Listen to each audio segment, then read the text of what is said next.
What's up, W2 Capitalist? Jay here. And if you're like me, you notice that the cap rates for multifamilies, they keep compressing and they keep compressing, and it's gotten ridiculously hard to find great deals. Well, today, my guest said, screw it. And he found an asset type with not only great deals, but a lot less competition. And he's gonna share with us how he does it. So please welcome my friend, Mr. Darren Smith.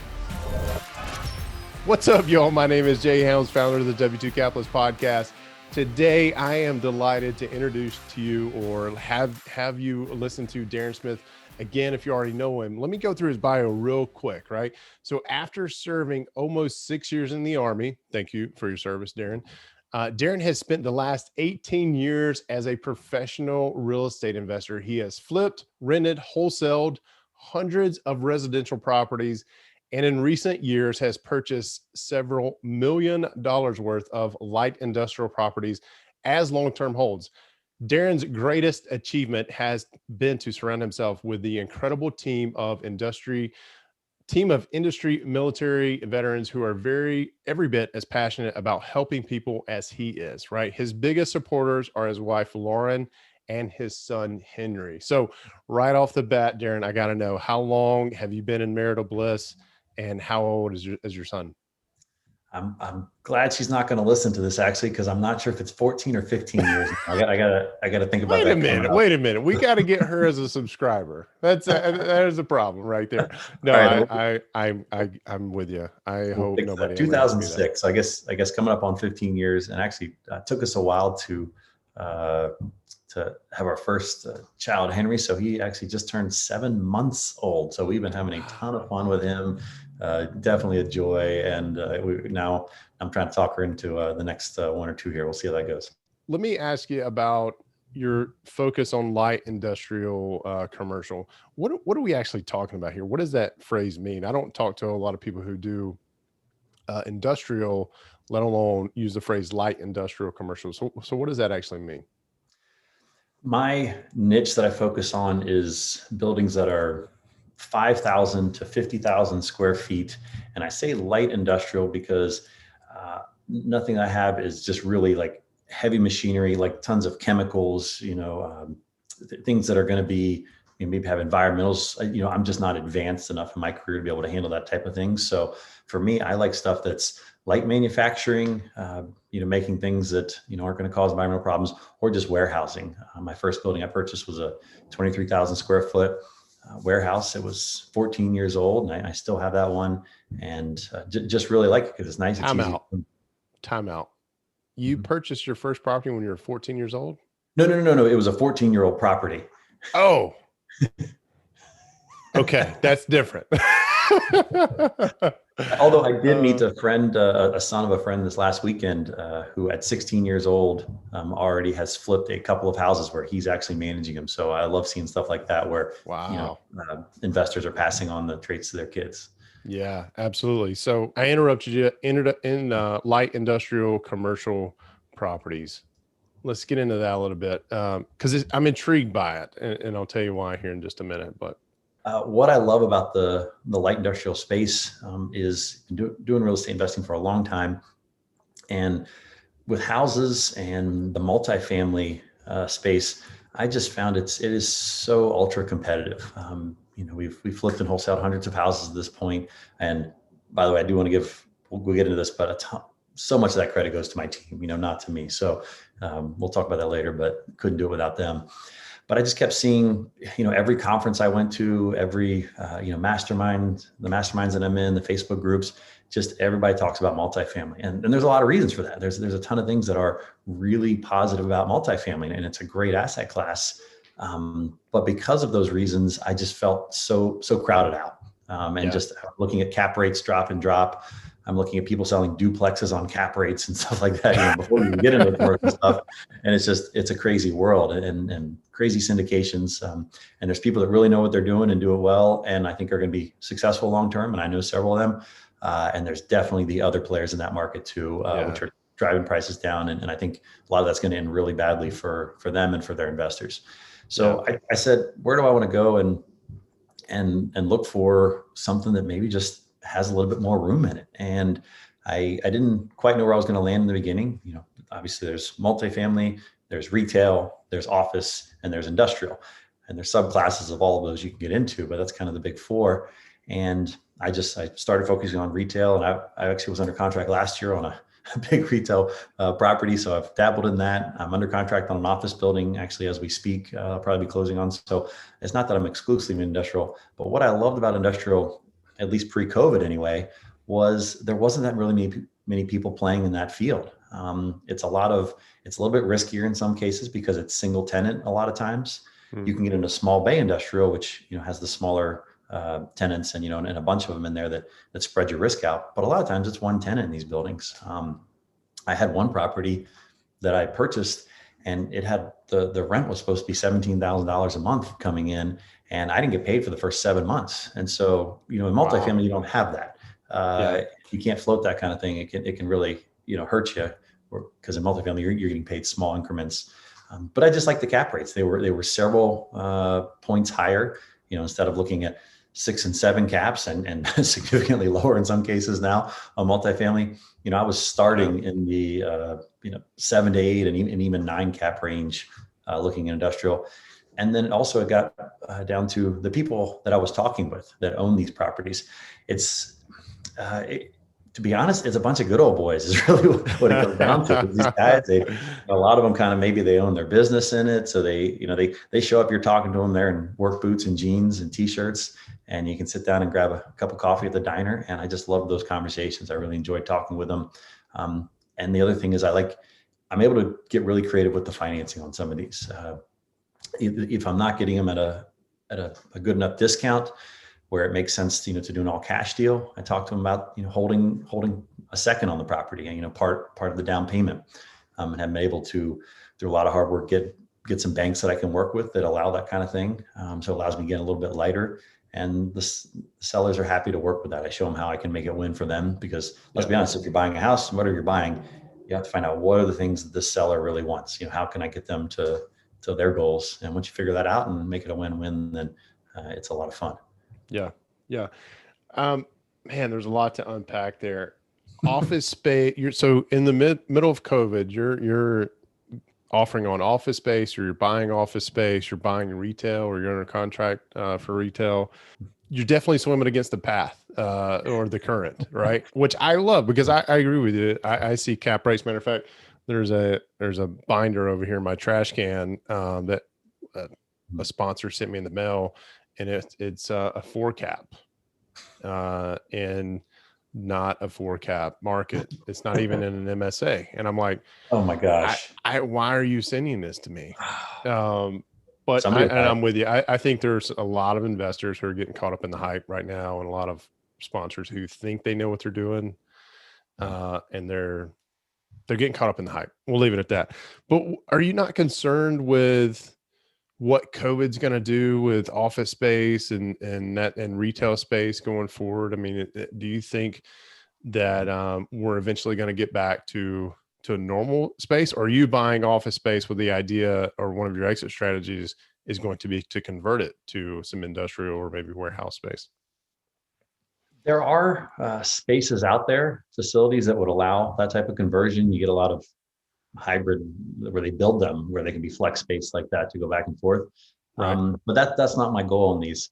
To talk specifically office or retail and then office, the retail space I was under contract on, I liked it for a couple of reasons, but honestly, the main reason I liked it is it had a lot of smaller tenants to spread the risk out. And then also I had a lot of participation from the sellers on it. And my partner and I had a lot of participation. And so there were a lot of outs, a lot of safety nets in it. And ultimately, we actually ended up not closing on that property because banks just hate retail so much right now, especially ones where restaurant anchored. And this had a couple of restaurants in it. And I'm glad I went through the process. I learned a ton going through that, but I wouldn't be purchasing that asset today. So definitely need to be aware of the risks. There's a lot of hazards right now with restaurant. Mom and pop has gotten crushed this year and last year. Even though retail, historically speaking, had its best year ever as an entire asset class, there were massive winners and there were massive losers in that segment. So I stay away from it for the time being. Office is another one that I think has that same forgetting the word, split, where you're going to have some offices that are going to be really hurt and not do well, and you're going to have others that I think are going to survive and then come out stronger in the end. Yeah. I do see office bouncing back better than retail a little bit. That's totally a crystal ball, and I'm not. That's just people are going to want to come back in for a couple of reasons. People do like that collaborative space. There will be a permanent percentage that will stay working from home. I mean, I work from home full time, so I understand that. But I think a lot of people are going to want to go back and get that collaborative effect. And then I also think the buildings that are able to accommodate them in the new COVID environment with either improved, air handling or smaller, separated offices. This thing where you're in a cube farm where you're packed in side by side, I think that's a thing of the past. I don't see those places doing well.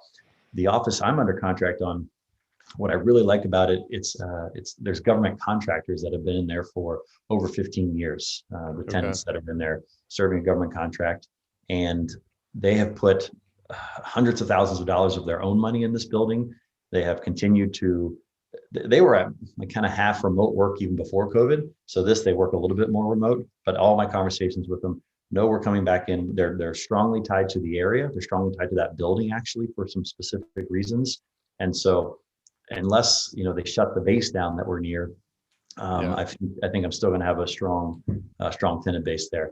The other thing is you still have to plan for that. What if they do move out? What if their contract gets canceled? So there's other things that can make them leave. And when I look at the average rent base in that area, I'm several dollars below the median rent for that county. And while it may take me a year, if I budget that out and say, hey, if I need to hold it for 12 months with no income, can I do that? And if the answer is yes, I can get that space leased up, even drop my rent several dollars a square foot and still make money. I can survive it. Yeah. But it's a worst case scenario. I mean, I think there's maybe a 5% chance of that happening. Whereas if it doesn't, there's some serious cash flow and principal pay down on this one. And again, a 20% seller holdback at 2.5% interest for 7 years. So I got a great partial awesome. that makes it. Oh man. Weird. Wow. I just got chills here in seller holdback for 2.5% interest. That's incredible. So let's start at the beginning with these industrial properties. And you've done it all, right? You've wholesaled, you've bought and sold single family, multifamily as well. How is marketing to these industrial properties and finding these opportunities? How is it different than, say, anything else, right? Wholesaling, trying to find an off-market multifamily. How is it different? That's a fantastic question, and the answer is, in other than some really small ways, it's not. Okay. So that in the multifamily space, I mean, those people are getting targeted massively. Houses, they're getting targeted massively, and so I took those. I won't call them skills because I calculated the other day I spent over $1 million in marketing in the last 5 years, and wow. I still am terrible at it. I still feel like I'm an amateur. That doesn't do a whole lot of hope for me. If you spend $1 million and you feel like you're terrible at it, I do. There's so many things that get wrong all the time. I'm still feel like I'm floundering a little bit. But the point is, I've learned a lot of things over that time in doing that. And I've made all the mistakes you can make. Or not all. I've made half of them because I still make them every day. But I took a lot of those same skills of cold calling, of pulling lists. So maybe my list source is different. I'm using CoStar or Reonomy instead of list source or some of the other ones for houses. So where you pull your we got to give props to PropStream. They're a sponsor of the podcast. We can say PropStream here. Yeah, PropStream. I'm a big subscriber of PropStream. We pull a lot of our data from there. So huge fan of them awesome. of them as well. But that's on the housing side. So you pull your data a little bit different. But other than that, we cold call them. So we do the same thing. I try and keep it very simple with my cold callers, where all they're doing is asking a couple basic questions. Would you consider an offer? And then I jump right in. So because the conversations are a little bit more sophisticated, I like to jump in a little earlier. Sure. My letters, I'm a little more professional with them. In fact, I have my wife and I 2 nights ago, we're using open letter marketing is a service we do for years. Well, they have a new thing where they will handwrite it with ink, address it, and handwrite the letter with these machines. And I wanted to put my business card in. So they mailed me 1,600 of these, and we are putting the business card in and then sealing, wiping on the thing and sealing it. So while we're watching TV, that's what we're doing, mailing out. So that's just one of the things where you're up in your game. I mean, that's an almost $2 piece of mail to send Yeah. out versus the 50 cents that you're going to send to houses or some of those. So, but you're doing, it's a way smaller target. So Right. when you look at Yeah. what Yeah. you're spending, you're spending significantly less than on houses because you're only marketing to a smaller subset of properties. And let me back up 1 second. How did you say, okay, like what kind of research did you do to understand how to underwrite commercial and kind of get to where you felt comfortable enough to make that first offer?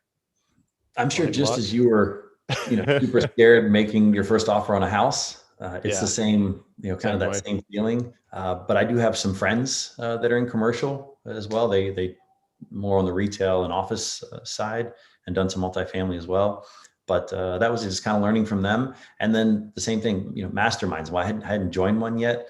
The Scott Shields is the commercial mastermind that I've been following. So I went to some of his seminars, learned some things, networked some people, and then just reading books. Everything else.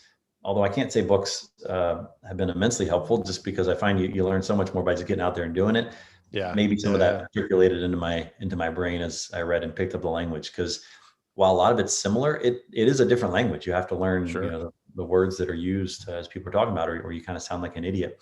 And what also kind of helped was getting in my first property. It was a little bit turnkey, and so that it wasn't one where I was going negotiating leases and doing construction projects and not anything kind of demolition. It was turnkey, so I got to learn a lot through that process and Nice. what it all was without having to have the massive risk of figuring things out. How do you write a contract? Like what kind of due diligence period do you negotiate in there to say, okay, I want to buy this building. I can't buy it until tenant's in place. I'm going to work to get a tenant in place, or at least get an LOI from a tenant to come in before we actually close on that. What kind of time frame are you giving yourself typically to place a tenant like that? Well, I've only done it a couple of times, so let's be clear on that. I More than don't have me. So it was all, good. all the experience in the world here, but I try and get as long as I can. And I go to my brokers and I say, hey, well, what do you need right now? Like, how long do you think it'll take? What, at what rates? So you really want to network with people who know the market better than you. I mean, I targeted Yeah. 12 counties. I don't know them all. I don't even know my own county as well as the brokers in it know it, because Right. they have the expertise. So I let them tell me, and then I try and pad that a little bit and negotiate with the seller if they have a timeline. So the last one I did, I got it and ended up not needing it. I got 9 months of due diligence in order to get the tenant in there. My broker talked me into doing it for lease or sale. I want to lease the building. I want to hold it. I love the building. I wanted to get that in. But right now in this market, with interest rates being so ridiculously low, that Right. so many Yeah. people want to be owner occupied. They want to move into a building. They want to own it. And this has actually happened to the last 2 buildings I've put under contract, industrial buildings anyway. I put them up for lease. They don't lease. I put them up for lease or sale at a stupid number, and it sells in days. Good for And you. that's what's been happening. So the one I actually had closed on, and I sold that one last Friday. The other one, I ended up not closing on it. I'm actually assigning that to a third party buyer Okay. who's coming in and taking the contract. So we're going to novate it or So assign it. Same as a house. you're wholesaling an industrial space is basically what's Correct. going on. And That's I awesome. did that on through a commercial broker. He wholesaled the property for me. Basically, Wow. he went out and found the buyer. So I'm paying him a commission on the total amount, and then getting the spread there. But everybody's happy. I mean, it wasn't my intention going into this property, and I'm still honoring 100% of what I agreed to do with the Sure. seller. So Yeah. he's going to be super happy. In fact, he's even happier because it's closing sooner. It's just I'm not the one buying the building. I'm assigning it off to somebody else. Yeah, no, I love it. These long due diligence windows, they've always intrigued me because of the space I've played in. It's usually, 45, 60, maybe 90 days if we're lucky. And Ryan Gibson, if you know him, he does a lot with self-storage, and he's like the self-storage guy or whatever. And I shouldn't say whatever. He is the self-storage guy. And I had him on a couple months ago, and he was talking about they get sometimes 2 or 3 years for a due diligence period, because they'll buy a plot of land that has to be rezoned and has to go through all these different things. And he's like, we can't commit to buying it if we can't build on it. So we'll put some deposit down, and it'll be 2 or 3 years before we actually close on it, because it takes that long to get through their due diligence. And my mind was just blown away. I was like, how, like, if I'm putting a deposit down today, it may be 2 or 3 years before I can even break ground, right? If I'm going to build something. So like you say, as long as you can get, but typically it's about 6 to 9 months, I think is what you said, right? That's what I try and get if I'm going to be releasing the building. And it all comes back to, I mean, everything is, it's still sales. It's still, how am I helping this seller? How am I helping this property owner? So you got to know 100% of their story, what their pain is, what they're trying to achieve. And then if you can put together a scenario that works, what do they care how long it is if you're solving their other problem? That's true. That is true.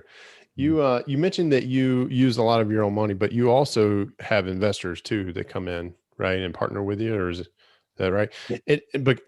And I bring that up because in your notes it says that you have a special way of making sure your investors are made whole or kept whole. What is that secret sauce? You mind diving into that a little bit? And then I want to talk about your team. Your team is, I know you're big on that. I want to make sure I understand everything that's going on there. Yeah, they're phenomenal for sure, and yeah, none of this would be happening without them. The secret sauce I have, because you always get that question, especially if someone's doing seller financing, or if they're lending money to you, is the what if you get hit by a bus? You know, what happens? And it's the perfect question, because that answer is, you got to have a lot of things figured out if you like disappear to have it still work.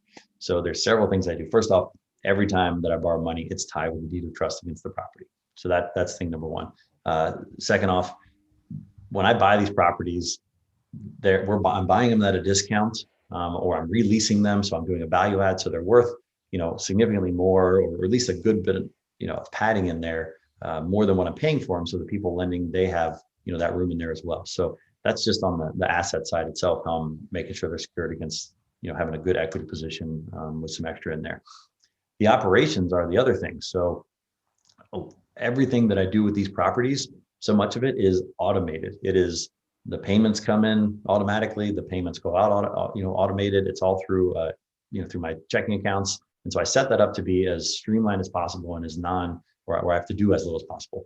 The third thing is, we are huge into processes. So we use Asana for our process tracking, and then we make Loom videos, LOOM videos, where it's like a screen capture. Yep. And I walk through every step, even just paying the bills. Okay, you get a letter in. Here's the bill. Here's how you do it. Here's how you get the bank account. Here's how you pay the checking account. And I have all those videos saved in our Asana, so it is tracked out and documented. If I disappeared, my wife, she knows where that is.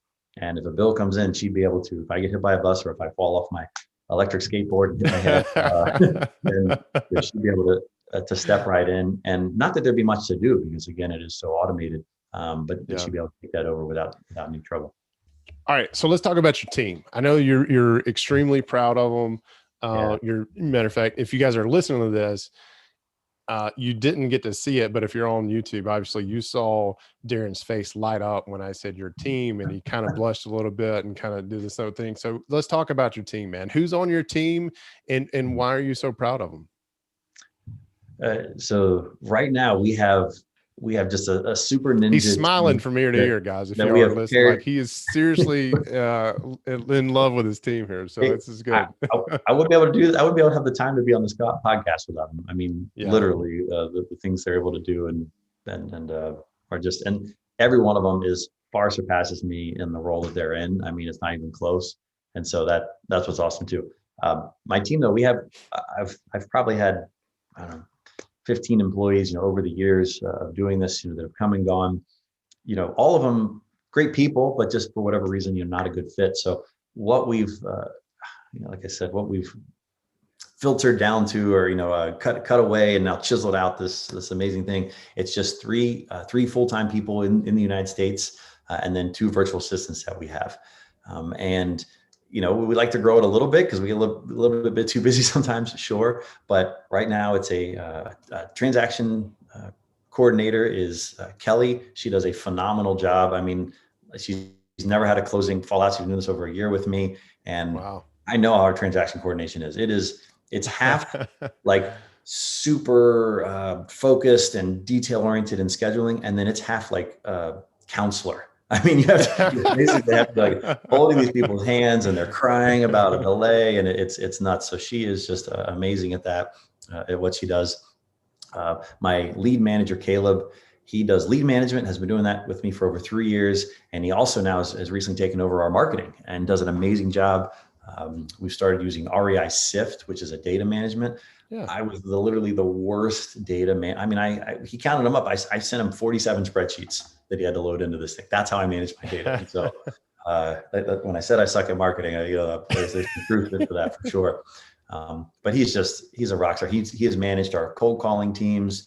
He has his own virtual assistants that help him with his tasks, and he does a great job with that. So share with him. And then my sales manager, Jeremy, he does both our acquisitions and our dispositions. And so he has his assistant as well that works with him, helps him with a lot of administrative tasks. To put a property out, it takes 2-3 hours just to put all things together to sell and wholesale property. So he does just an amazing job as a rock star, and he coaches other teams on sales. I mean, the passion that he has into it and just how good he is into at doing that. He came from pharmaceutical sales. And so that is like really cutthroat in that industry. And so he knew nothing about real estate when he came and started working with me coming up on 3 years ago as well. But in a very short time, once he learned the lingo and that, he has just continued to refine and improve.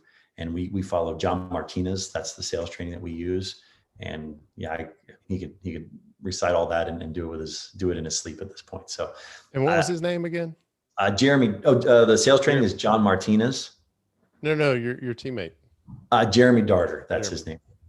Yeah. So Jeremy is awesome and all that. So what that allows me to do is I've been doing all of those roles at one point in time. In fact, I had hired out a whole team.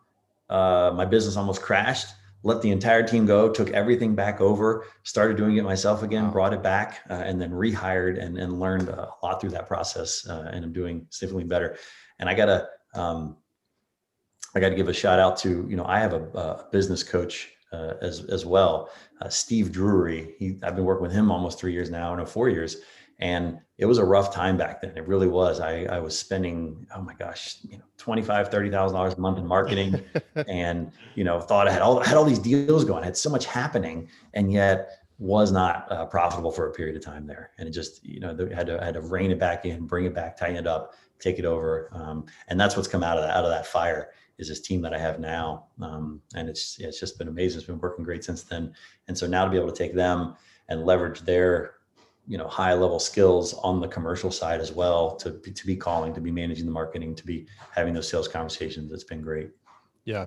So speaking of shout out to Kelly, Caleb, and Jeremy for putting that smile on your face, man. That's incredible.